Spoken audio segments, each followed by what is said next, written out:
Nagbabalik po muli ang inyong lingkod at nagbabalita ng mga balitang dapat nating malaman dito sa ating bansa. Ito ang Balitang Pambansa. Ating ngang matutunghayan sa channel nito kung ano ang nangyayari sa loob ng ating gobyerno at syempre tumutulong na rin sa ating mga mamamayan na malaman ang katotohanan dahil mayroon tayong karapatan na malaman ang tunay na nangyayari sa ating bansa. Ngunit bago natin panoorin ang balita, huwag niyo pong kakalimutan na mag-subscribe sa ating channel at pindutin ang notification bell para lagi kang maging updated sa ating mga bagong videos na ina-upload araw-araw.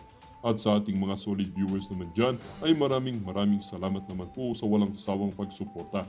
At syempre, huwag din pong kakalimutan mag-iwan ng like at i-share ang ating mga videos. At kung mayroon ka naman pang opinion, ang ating comment section ay bukas para sa inyong mga hinaing.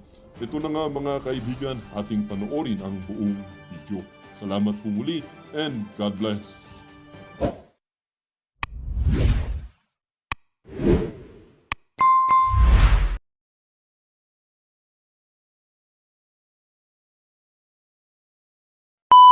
Utility Corporation, NGCP. Ang tanong ko po, NGCP, wala na po bang ibang Filipino citizens interested to own that 40% which currently belongs to the Chinese nationals?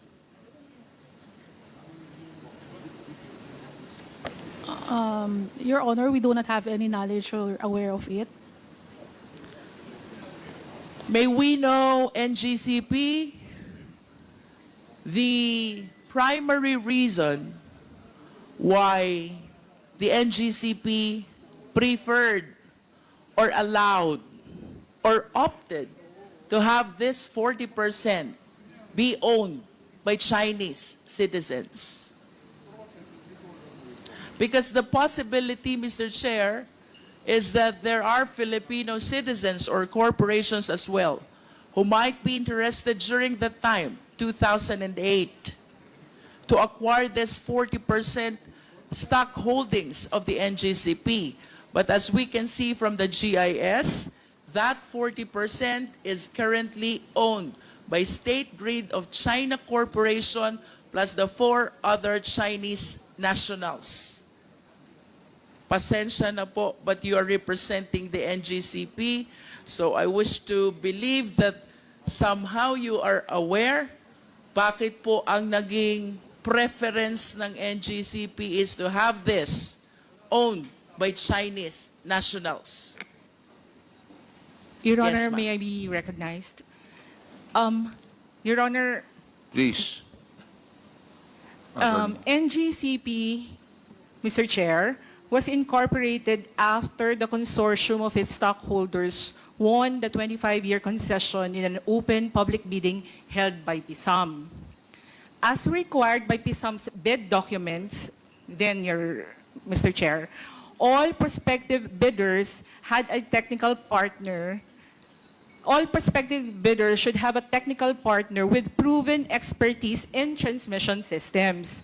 Since the National Transmission Corporation, Transco, was the only transmission expert in the Philippines at that time, the technical expert is necessarily foreign, Mr. Chair. So to respond to the question, Mr. Chair, the NGCP made mention about technical partner. Can we please expound on this? What specifically did we anticipate from our Chinese counterpart when you said we need the technical partner? Your Honor, technical would include the operation of the transmission systems. You said operation? And as well as the systems operation, Mr. Chair, so transmission systems and the SO. And these aspects, Your Honor, transmission industry, Your Honor, is really, it's highly technical. Kanina po, sinabi nyo din, Transco lang ang merong technical capacity, should I say, or resources. And that is why you relied on foreign ownership when it comes to technical part. To enlighten the public, NGCP, are you trying to say na ito pong technical part ng NGCP cannot be provided at all by Filipino citizens? Your Honor, yung konteksto po ng response ko was that from the beginning, and that nung nagbidding din po nung panahon na yon, nung binid out din po ito ni PISAM, other participants in that bidding is meron din po silang kani-kanilang technical expert who were also foreigner, Mr. Chair. Right? So, kinakonteksto ko lang po, Mr. Chair, na kaya na hanggang ngayon, nagpapatuloy pa rin, Mr. Chair, yung composition ng NGCP. Let's go back to the 30-40. time when NGCP was incorporated and applied for a franchise, because that's what you are referring to. You were saying during that time, the only company which has technical capacity is Transco, and the other companies with technical capacity has foreign counterparts as well. Do you confirm that? Mr. Chair, because transmission, Please answer the question, yes, NGCP. I confirm. And with that answer, are you trying to say that during that time, hindi kaya ng Filipino citizens to supply the technology or the technical aspect of the NGCP operation? At that time, Mr. Chair, yes. At that time, yes. And of course, when you say technology or technical operation, that goes to the heart of the very operation of the NGCP. And you were saying hindi kaya ng mga Pilipino. Tama po ba ito, NGCP? At least during that time. During that time. At kung hindi ito kaya ng Pilipino during that time, then it follows during that time, we were solely dependent on our Chinese counterpart who owns the 40%. Yes or no? Mr. Chair, can I give a context? Because the bid document, Mr. Chair, requires for a technical partner. Mr. Chair, I'm just following the answer of our resource persons. We go back to 2008. You said during that time, hindi kaya ng mga Filipino. Then it follows that during that time, we are solely dependent to these Chinese corporations and citizens in as far as the operation of NGCP, a public utility corporation, which ownership and operation is protected by no less than the Philippine Constitution. Mr. Chair, kung sinasabi nating Pilipino, meron yung mga pong employees ni Transco na after na-incorporate na si NGCP at si NGCP na po ang concessionaire, yung ito pong mga employees na technical ng Transco has been assumed. So, However, For- Mr. for Chair, purposes- even considering that they have Filipino employees, of course we understand that the citizenship of the corporation is determined by the extent of ownership of the owners. If the owners' majority are foreigner, then it is a foreign corporation. Otherwise, it is a Filipino corporation. If I may proceed, Mr. Chair. Another important information I came across with is the working group of NGCP. Ano po ba itong working group of NGCP? Mr. Chair, Mr. Chair, sorry, I missed like, NGCP working group. Have you come across this? TWGs, Mr. Chair, but literally working group. I am aware of the technical working group of All each right. department. Please allow this representation to continue. Under the working group of NGCP, there are two important officers. One is Chairman Yuan Ming Jun. He is described as acting officer, acting chief technical officer. And another is alternate chairman, Chan Chang Wei. These two play significant role in the evaluation of bids and in making recommendation for the award of contract. May I request the Secretariat to please flash the document of first, Aurora Polanco project. Next is EB Magalona Bacolod project. These are all transmission projects.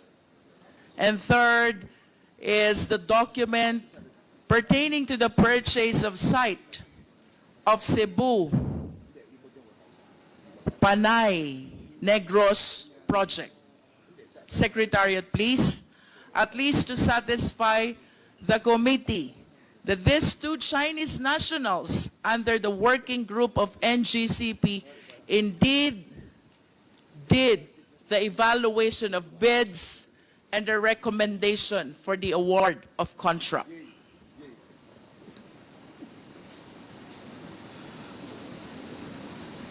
Do we have the document, Secretariat?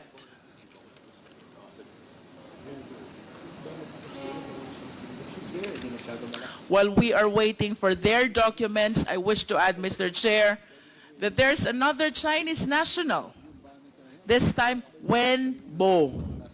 He is the chief technical officer associated as well with State Grid China Corporation. And he is the one who evaluated and recommended the expansion of Las Piñas Zapote project. I hope the Secretariat can flash all these four documents to show to the committee that these Chinese nationals participated, or in fact, they were the one who evaluated the bids submitted and thereafter recommended the award of contract.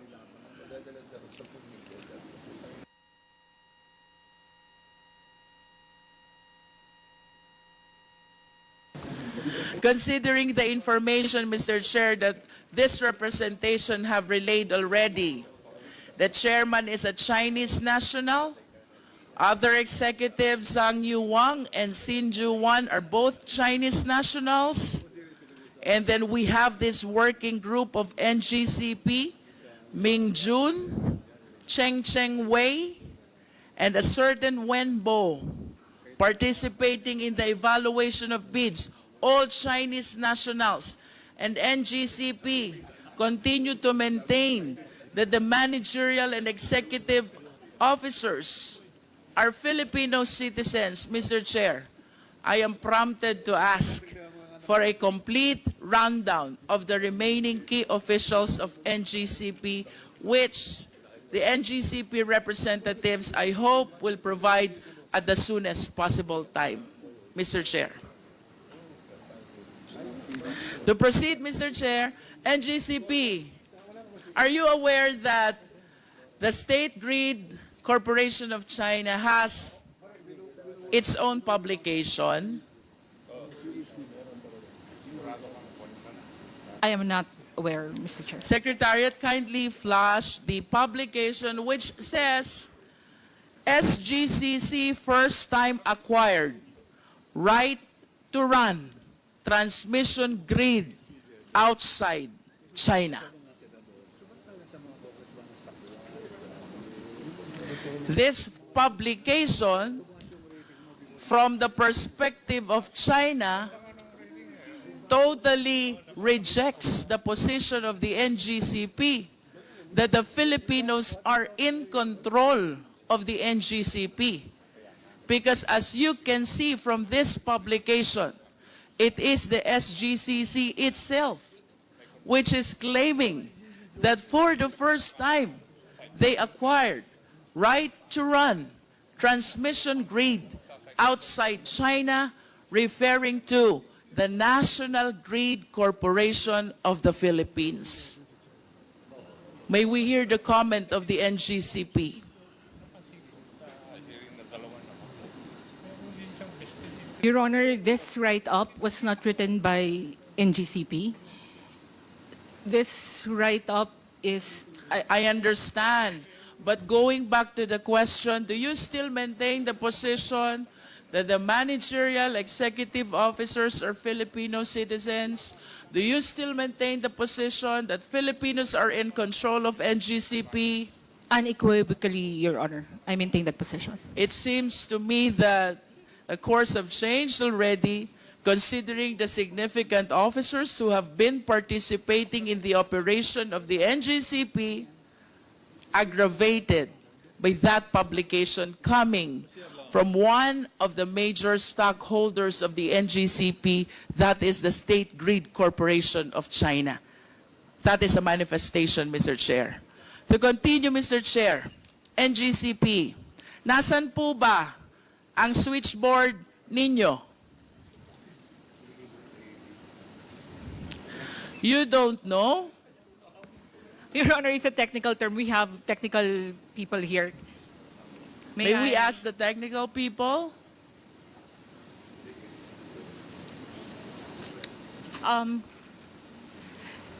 Your Honor, definition? May we have a clarification Yes, insofar as that term? may we know, okay, so you're calling in the technical people to help out. Can we have their names and what position do they occupy in the organization?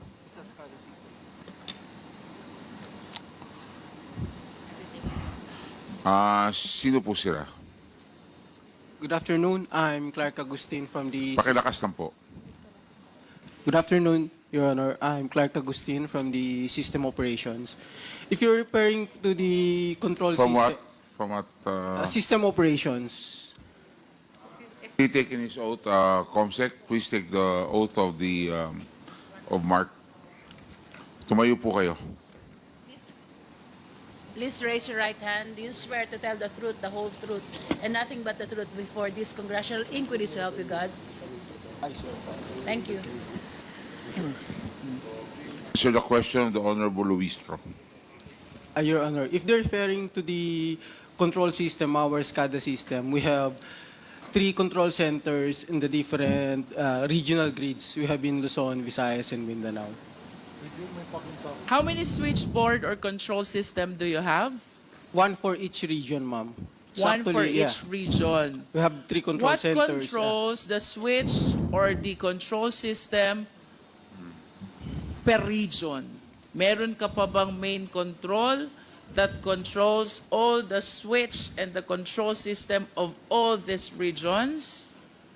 I believe yes. Yes, ma'am. We have the control center for each region, and then we have substations for the equipment level control. For the system level control, we use the control centers using our SCADA system. Where is the system control? From the control center, ma'am. Where is the control center? For Luzon, we have here in Diliman. For Visayas, in Banilad. And in Mindanao, in Cagayan de Oro. These control systems which you mentioned, they have the capacity to cause the blackout of electricity. Am I correct? not to cause a blackout, but to control our transmission assets. and If I want to substations. turn off the electricity, I just need to switch off the control system. Am I correct? One by one per equipment. You One can do by that. one. Yes, ma'am. We can control it remotely. So, kanina you mentioned about the main control. How many main controls do you have? We have a control center monitoring and controlling different equipment of the grid. How many main controls do you have? So we have a system, pag control po ma'am, not necessarily, as I get from your question, isang button, wala po siyang ganon. So kasi different parts po ng grid, different assets, different control. So if you want to operate a certain circuit breaker, kailangan mong operate that specific breaker. But A at least specific feeder, yeah. if I turn off one of those, did you say assets Yeah. of that control system, then the electricity will not work anymore. If I turn off one of the several assets of the main control system, the electricity will not work anymore. If you intentionally isolate a specific area, that specific area will not have electricity, will not have supply of power. For that specific area, associate to that equipment. To simplify, Mr. Chair, that main control that you are talking about is responsible to make the electricity available or otherwise. Yes, ma'am. Okay. So, you said that you have main control in Luzon, in Visayas, and Mindanao. My next question is, what is this operational computer in Nanjing? I'm not aware of that, ma'am. Operational, Operational computer in Nanjing. Nanjing, China, I believe. I'm not aware of that, ma'am. Well, based on reports, there is such a thing as operational computer in Nanjing, which is connected to the server in the Philippines that can control the availability of electricity in the country. Can you comment on this? I'm not aware of that. Is Control, it yeah. possible that this information is exclusive to the Chinese counterparts and not shared to the Filipino counterparts? Based on our configurations of our control center, this cannot be controlled remotely through overseas, not even here, yes, here in What is your basis for saying that it cannot be controlled remotely? Are you that expert? Based on my experience and my knowledge, our SCADA system is actually isolated, ma'am. It's not connected in the internet, so you cannot easily control it remotely. Without Based on the design and the architecture. I understand.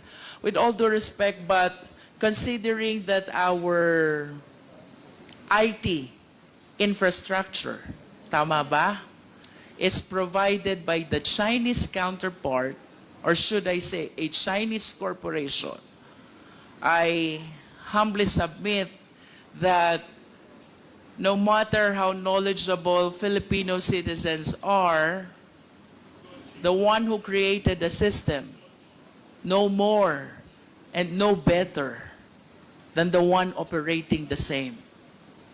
As a general statement, do you agree? No, ma'am. Ibig sabihin mo, you're the one using the system of China, mas marami kang alam kesa nag-create ng system? No, ma'am. As I've said, This is a based- general statement, NGCP. It is not my intention to undermine the technical know-how of people from the NGCP, but logically speaking, ang sabi, the creature cannot become higher than its creator. I believe that the one who created knows more and knows better about the system than the one using the system. Do you agree?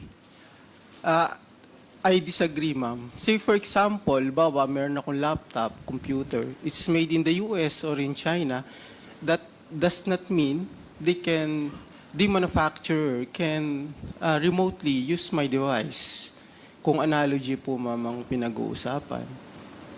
No, I'm talking about the system as a whole and considering its use, the use of the system, considering that they were the ones who created it, it is my humble submission that no matter how expert we are, the one who created knows better about the system.